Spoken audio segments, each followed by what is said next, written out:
All right, thanks very much. I suspect some more senators will come trickling in. Now, let me start off by just making a few brief points about where we are today and how we got to where we are. This government shutdown is taking place for one simple reason. For the first time in the modern history of our country, the majority party in the Senate, the Republican Party, which needs 60 votes to pass a budget bill to fund the government, is refusing to negotiate.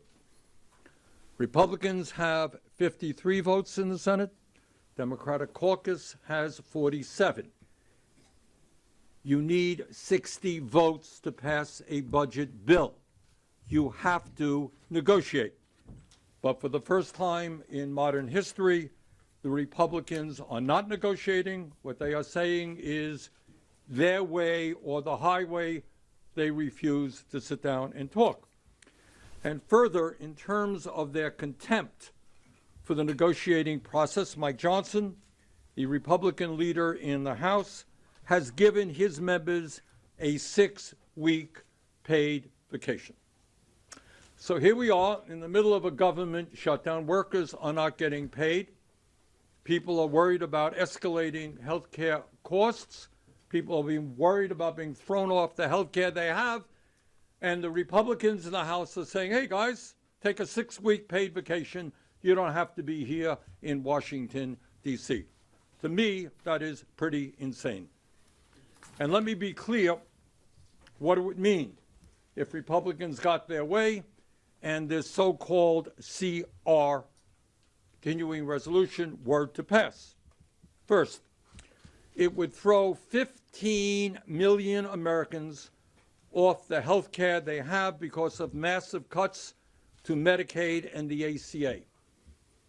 And what studies from Yale and the University of Pennsylvania and elsewhere indicate that when you throw 15 million working class and low-income people off the health care they have, 50,000 of them will die unnecessarily every year. So what this legislation is about is whether we vote to allow 50,000 of our fellow Americans to die unnecessarily every year because they were thrown off of Medicaid and the ACA. Further, if the Republicans were to prevail, what it means is that on average, health insurance premiums for the 20 million plus people on the Affordable Care Act on average would double. In my state of Vermont, we have now received information there are some people who would pay a tripling or a quadrupling of their health care premiums when Americans are already paying the highest prices in the world for health care. People cannot afford a doubling or a tripling in their health care premiums. And now what brings us here today, in an absolutely unbelievable way, President Trump is refusing to release the $5 billion in emergency funding for SNAP that helps feed 16 million kids, and that is a direct violation of the law. He is prepared to let millions and millions of children and their parents and grandchildren go hungry because he sees maybe there is a political gain in that. Let there be no mistake, and that is what this statement is about. This is on the U.S. Department of Agriculture website until very recently.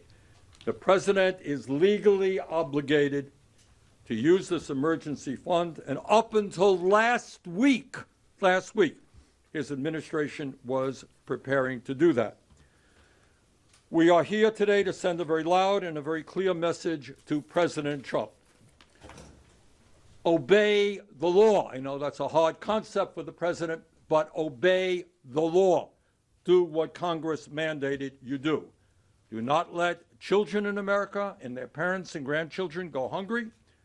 Do not go down as the first president in history to manufacture a hunger crisis in the richest country on earth. Release these funds. Now, the good news is there are at least 11 Republicans in the Senate who are supporting a bipartisan bill to ensure that no one in America goes without the nutrition assistance they need during the shutdown. And that is very good news, and I thank those 11 Republicans. Every Democrat supports that bill as well. That bill, I say to Senator Thune, when you have 11 Republicans and every member of the Democratic caucus on support, that bill should get to the floor immediately. No child in this country should be forced to go hungry.